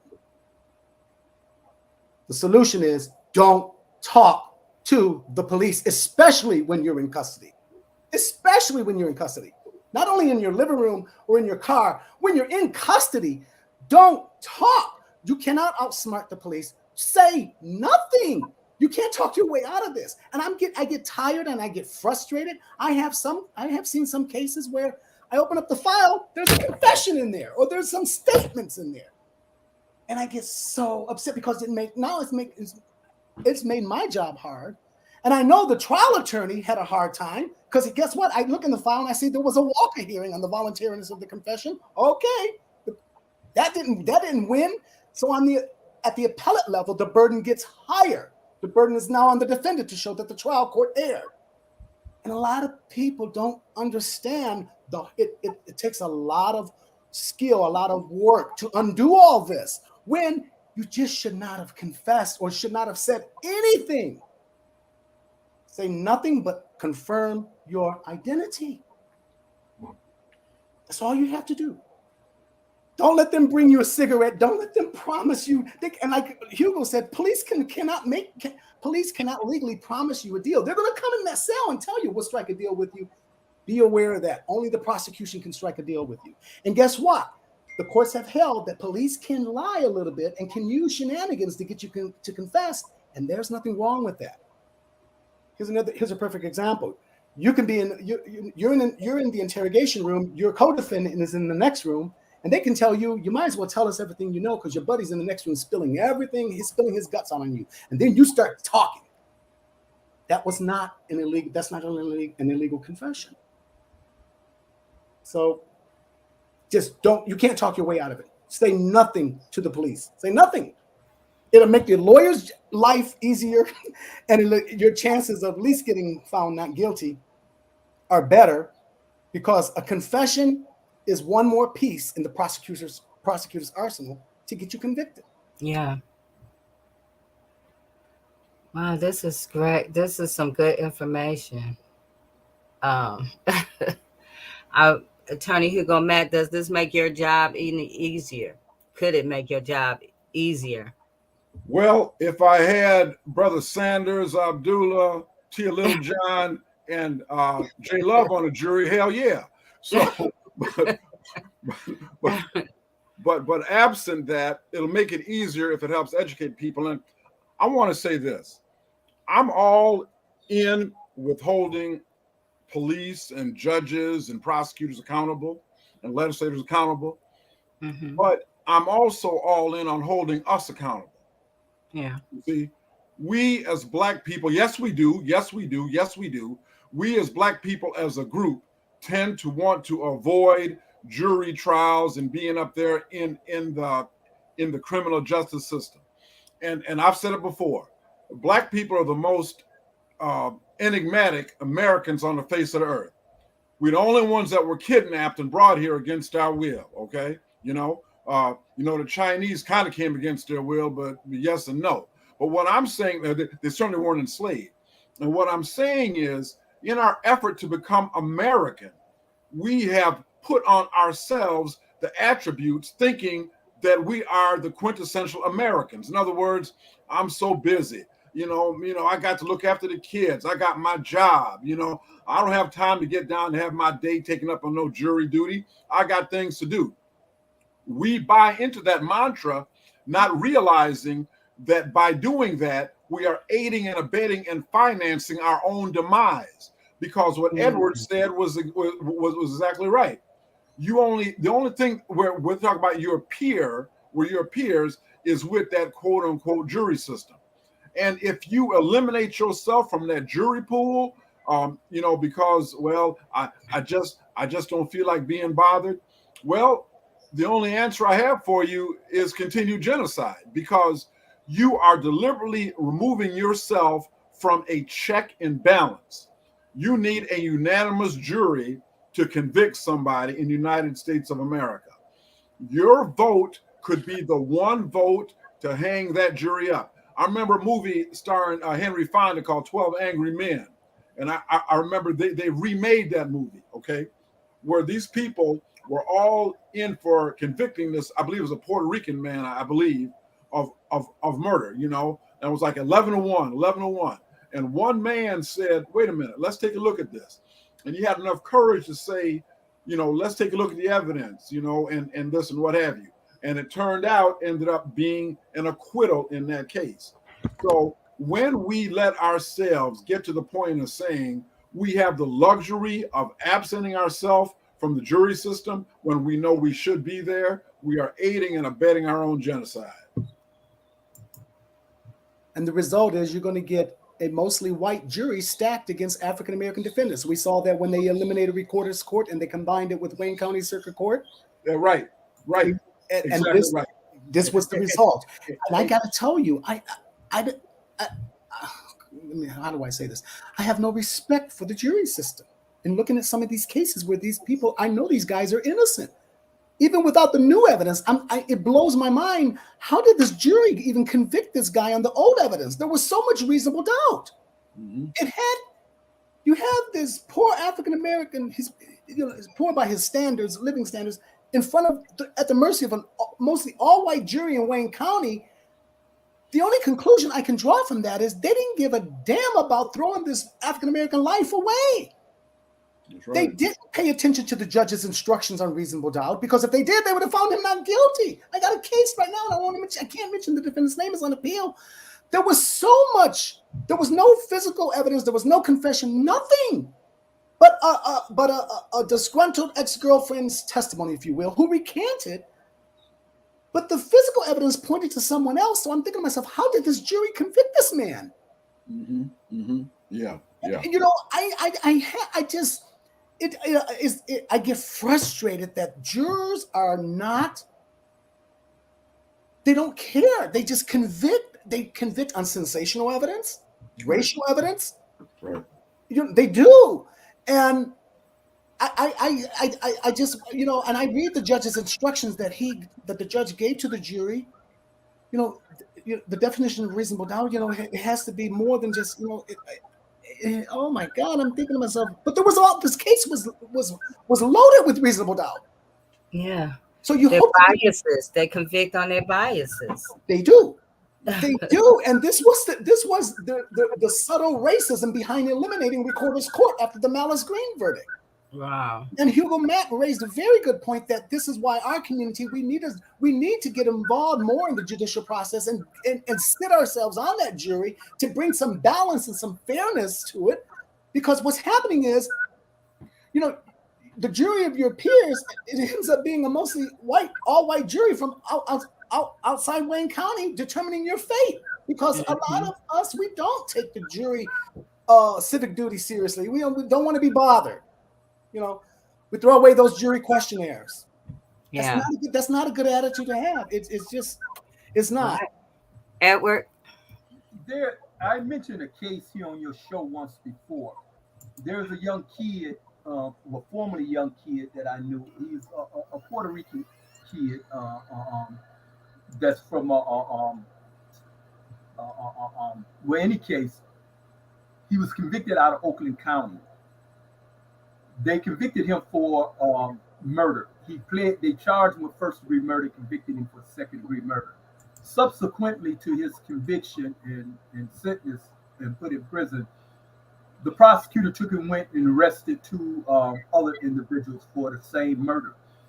Their defense was that you already have someone in prison for this crime. Someone has already been convicted and sentenced. The prosecutor's response was that kid didn't commit the crime. He only said he did. They gave that information to this kid and his attorney. They took an appeal to case. The prosecutor argued, we never said the kid killed the person. The kid did. He said he killed the person. So And you would think that the Michigan Supreme Court would have reversed the case. They only took and ordered the case to be remanded back down for evidentiary hearing. This kid, again, because he wouldn't wait, he took a plea bargain to get out of prison. I reached out to him just a few weeks ago, and I took and brought to his attention that the prosecutor, the office of the prosecutor in Oakland County, done changed, and that they now have a conviction and integrity unit.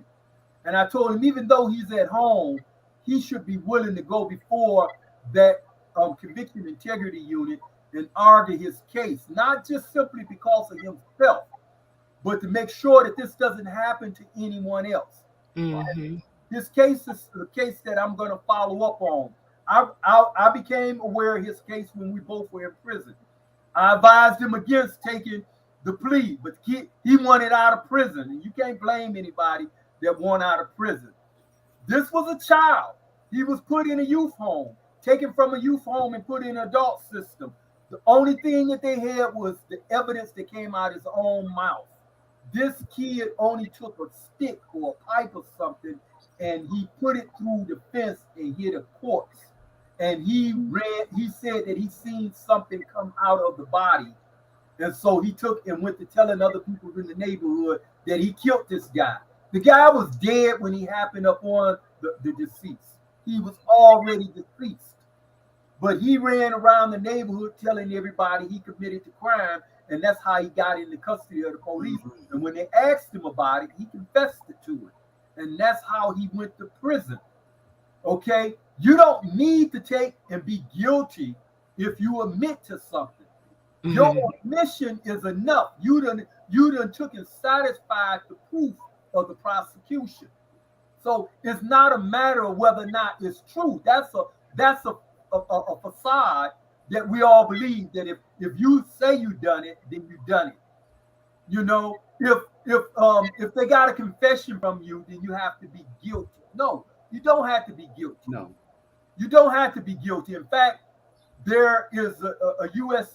not a U.S. Supreme Court case, but there's a federal case to say that you can be innocent and in prison. The only criteria is whether or not you had a fair trial. I haven't been able to wrap my head around that one. Okay, they said an innocent person can actually go to prison. He just had to have a fair trial. I haven't been able to take it dissect that one. I don't know what that means. Donald Trump might know what it means. Yeah. I don't know what it means. Justice Scalia knew what that meant. Yeah. Well, yeah, and you know, Edward and Abdul, not only can you be sent to prison if you're actually innocent but had a fair trial, you can and will be executed as long as you have had a fair trial. Right. Yeah, that I remember that was a dissent. Justice Scalia said one time he was so callous about it that as long as the defendant had a fair trial, even if his victim walks into the courtroom and it's obvious she wasn't killed, nothing stops the state from executing. I thought to myself, you callous? I thought a lot of things. But what about due process of law? What about due process of law, which is in the federal and state constitution? So due process would seem to require you give this person a new trial if there's evidence of his innocence, if for no other reason. But that was the example Justice Scalia gave, and so I thought to myself, oh, yeah, you know, Harvard law grad would say this, huh? Right, but that's how so many innocent people are today locked up. It doesn't matter as long as that trial was fair. Which is why it's not up to them to prove your innocence. It's up to you. Oh yeah, after you after you've been convicted, the burden is on the defendant. This is what all these, you know, newly discovered evidence, all these motions for new trial is all about. The burden is no longer on the prosecution. Right. Once you've been convicted, and I understand the burden should be on you to prove your innocence. But if you have proved your innocence and they continue fighting your case like they did for Devontae Sanford for 8 years, that becomes so outrageous that you just want a revolution of the judicial system here, because how can you justify this with the mountain of evidence of this young man's innocence? How did you justify fighting his appeal for 8 years? Because the injustice is intentional. Right, until 2016, when she ultimately, and she still wouldn't confess his innocence. My God, it's psychological warfare. She just let him go and said, "Oh, because of police misconduct. So yeah, they lied about the sketch. I'm gonna let him go." So, but why did you put Sergeant Russell on your Giglio list, who, for the reason that he got Devontae to bogusly confess? Why did you land Sergeant Russell on the Giglio list? Because she knew the boy's confession was false. Yeah. During the 8 years while she fought to keep him in prison. And that's the only innocence case I ever worked on. That's why I beat it so much. But anyway, back to my point. But yeah, the burden is on the defendant to prove his or her innocence after they've been found guilty. I agree with that and I accept that. But when they come forth with evidence of their innocence and you still you still fight to keep them in prison, that's where I have a problem with that. Because the prosecutor has a duty to confess innocence as well as convict the guilty. Yeah. This was a great conversation, and I don't even know if we got through half of the stuff that you wanted to talk about. Well, I think we did. We pretty much covered the base. But we can always do a part 2 of Miranda rights and Terry stops and just have this conversation because, I mean, again, the majority of encounters are traffic stops. And so you guys have to understand while you're out here in the summer, you're enjoying yourself, to understand your rights. To understand your rights is important. So thank you, Mr. Abdul. Thank you for having me. Yes, yes. And it's good to see you all again. And I hope everyone has an enjoyable and safe summer. And we're living in some very troubling times. Yeah. I don't know where this war with Ukraine will go. We'll all be here tomorrow. There's greater dangers out there than we can imagine. We live in our comfort zones here. But I've been keeping up with that. And with Putin moving his nuclear weapons, this guy is, I think, if he's backed in a corner, none of us may be here tomorrow. Yeah. Yeah. Go ahead, Ramtia. Oh, I'm just, I'm so grateful for everyone this evening. And Jay, you guys, I really think that we need a class, that we need a conference just on this information alone, because it's ignorance that keeps us where we are. The other thing is, I just want to encourage people to get a clear understanding of the definition of just and fair. So when you walk into that courtroom, you got to ask yourself, are you walking into what is just and fair? When you're being pulled over, are you already at just and fair? Just and fair is not happening unless you have just and fair people in positions. And we don't. So it's not going to be just. It's not going to be fair. And they're not going to care, because poverty is criminalized here in America. You're already at a disadvantage. And like Attorney Mack was talking about, sizing you up. When those police officers pull you over, they already know it's easier to pull somebody over who's already trying to make it, and make them accountable, because they cannot, and they may not have the power, the economic power or the confidence to retaliate. Right. And you know what? If we don't start getting them in their pockets time and time and time again, we won't see change. We have to economically impact. Yeah. I'm going back to Sean King again when he said we're gonna have to get radical and do something different. We can't just continue to, do the same old things. We have to think outside of the box. But also we have to be knowledgeable, and you have to know how be educated on these things, because when you go to court, you like, I didn't know that or whatever. That's it's not an excuse. Mm-mm.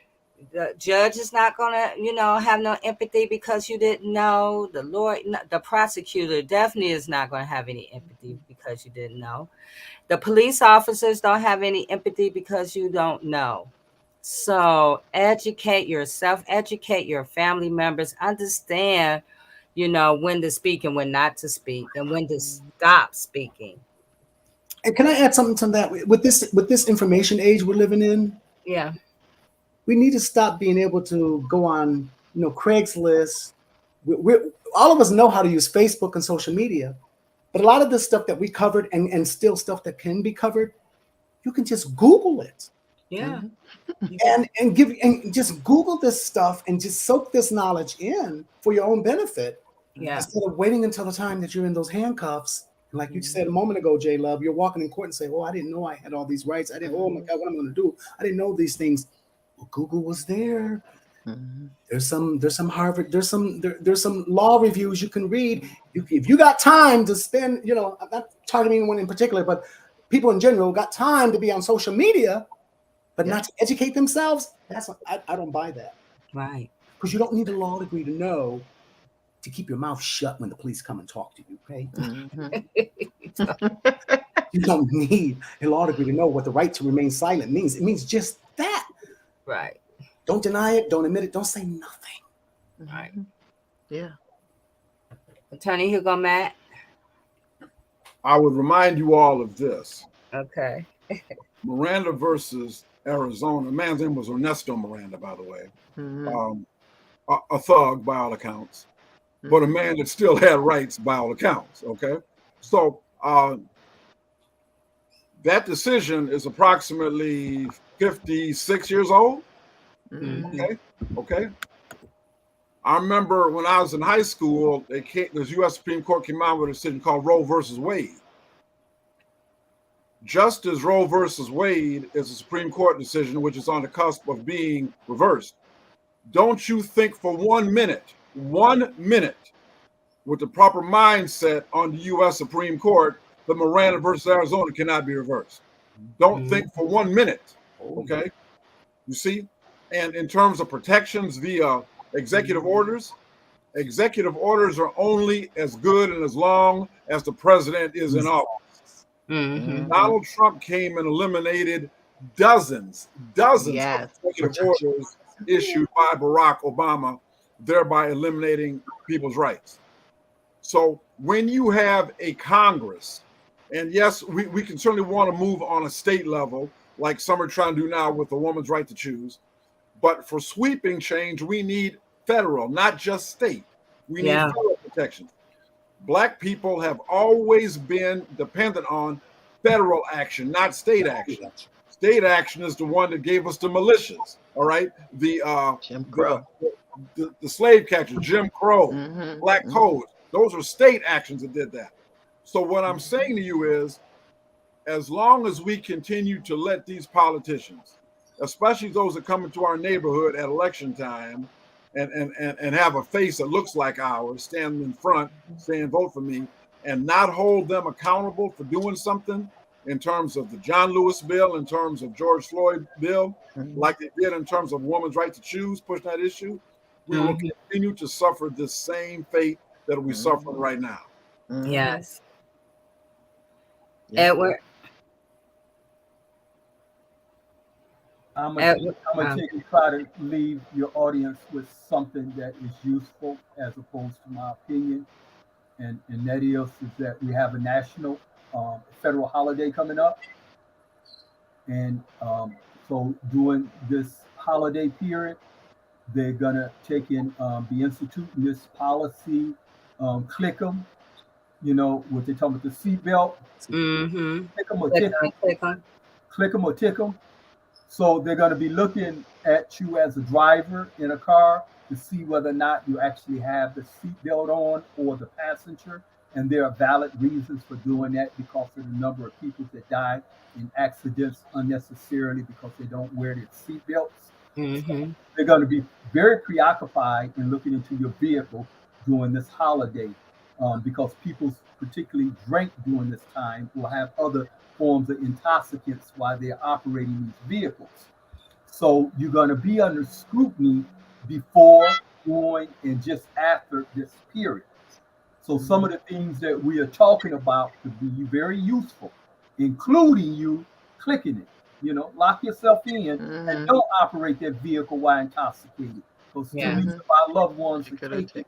by individuals that are operating automobiles. In fact, more people die from accidents than from guns, even though our culture tell us otherwise, or the information we get from our daily media Mm-hmm. tell us otherwise, because it's part of a propaganda and Mm-hmm. sensationalism. There's no sensationalism in the person that runs through the stop sign That's while right. they're drunk.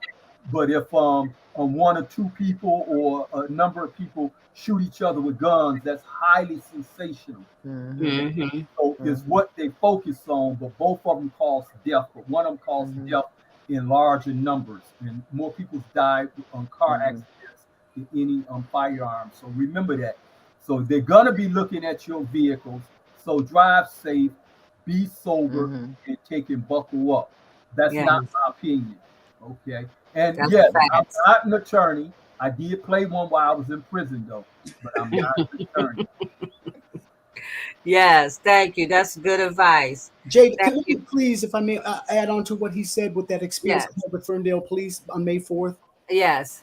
I got pulled over at 12:45 p.m. 12:45 at night by Ferndale Police on May 4th, and I know my car was profiled. They said I failed to yield. They never gave me a ticket. They let me go. But in addition to the driving safe and the importance of clicking it and all this other stuff, let me suggest to everybody: if you're pulled over, keep your hand on the steering wheel. If you're going to reach for anything, let the officer know. And this is what I did. He asked for the registration and the driver's license. I said, "It's in my back pocket. May I reach for it?" Because they'll panic if you start making gestures, right? And if you're pulled over at night, turn on the dome light on your car. Mm-hmm. Immediately when I saw he was pulling me over, I turned on that dome light because I want to see in my car, and I want him to see. You know, look, I'm not in a situation that I know I'm going to win, right? I know he can't. He doesn't have to Mirandize me and stuff. And the encounter, for the most part, it was pleasant. He didn't write me a ticket, and I believe that's because he knows he was bullshit. He didn't pull me over because I failed to yield. He saw me turning from Ferndale into Detroit. I was driving a Charger sport car. He thought I was African American because, keep in mind, it was at night. He didn't know what color I was. So okay. And he asked where I was going, where I was coming from. And I said, I'm just coming from my office in Bloomfield Hills. I'm heading on my way to Detroit. He said, you live in Detroit? And I thought, yeah, I'm thinking to myself, is there something wrong with that? I didn't tell him this, but I know where he's going with this. So that's what led me to what he Right. thought. He thought he had a catch. Okay. Yeah. So just Yeah. some common sense tips. If you're pulled over at night, do like I did, turn that dome light on first of all. Yeah. Before the officer gets up to your car. Keep your hand on the steering wheel and keep the conversation short with the officer. Don't argue with them. I know, even if they're jerks. And before you reach for your driver's license and you got to go in the glove compartment, let the officer know it's in the glove compartment. May I reach for it? It's my license in my back pocket. May I reach for it? Yeah. And that encounter went well, but I'm pretty sure I was profiled. Right. And it's But about energy too, because if you're aggressive, then they're going to be more aggressive. you're not going to win in that situation. Right. So just take control of your situation by taking control how you respond. Right. They only can operate how you respond. Right. Even in an aggressive situation, if you still remain calm, and it sometimes will diffuse, hopefully. yeah. Diffuse. And that was pretty intimidating because it was at 12:30, 12:45 at night. I'm the only one in the car. I have no witnesses, right? Right. And I thought it was Detroit police who pulled me over because I got pulled over as soon as I crossed into Detroit. But then I realized it was a Ferndale police officer when he came in that. And I said, "Good evening, officer. What seems to be the problem?" He said, "You failed to yield when you made that Michigan U-turn." I said, "Oh, I'm sorry, but I thought I did yield, but so be it." So he said, he asked me the routine questions. Do you have a driver's license? He asked me if I had a weapon in the car. I didn't say, you didn't read me my Miranda rights because I know he doesn't have to do that, right? This is a stop. Right. And I said, no, I don't. And so when he asked for the registration, I said, this is a lease. I'm leasing from Enterprise. I don't have the paper registration, but the lease is on my email on my cell phone. Can I reach for it and show you it? And he said, yeah. So I showed him the lease, and he did his checks, and he let me go. He said, I'm not going to write you a ticket. I'm going to give you a break. And I thought to myself, it's because I didn't fail to yield. Mm-hmm. You thought I was African American because I'm driving a Charger sport car. He didn't know what color I was until he walked up to my car. Right. So yes, thank you everyone for joining us today. I appreciate you. If you want to learn more about the justice for Gerard and his wrongful conviction story, please go to www.change.org/justice for Gerard. Please share and sign the petition. And I want to thank you for joining us and see you next Friday for turning a moment into a movement.